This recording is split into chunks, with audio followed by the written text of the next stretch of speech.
Iniimbestigahan na ng Department of Agriculture ang tungkol sa umano'y peking bigas na gawa sa kamote at synthetic resin na nakakalason.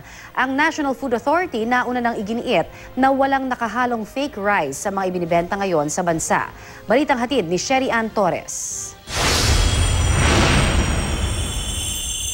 Kamakailan, kumalat ang balitang nahaluan di umano ng peking bigas ang mga ibinebenta ngayon sa mga palengke sa ilang bansa sa Asia, gaya ng Indonesia, India at Vietnam. Ang fake rice daw na ito gawa sa kamote at hinaluan di umano ng synthetic resin o plastic na oras na malunok, nakakasakit ng tiyan, nakakalason at pwedeng makamatay. Kung hawak at itsura lang ang pagbabasehan, hindi mo talaga matutukoy kung totoo o fake rice yung hawak mo. Dahil kasing tigas at kasing kulay din daw ng totoong bigas yung tinatawag na peking bigas. Mabibisto mo lang daw ito kung fake rice kung sa tagal ng pagluluto mo, hindi pa rin ito lumalambot.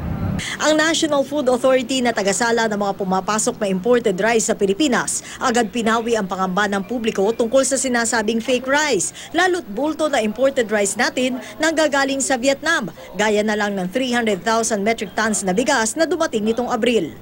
Sure tayo na walang NFA, walang fake rice sa mga NFA importation. Nagsasagawa rin daw ng panibagong pagsusuri sa bigas ang NFA Food Development Center kapag nagiging questionable ang kalidad nito.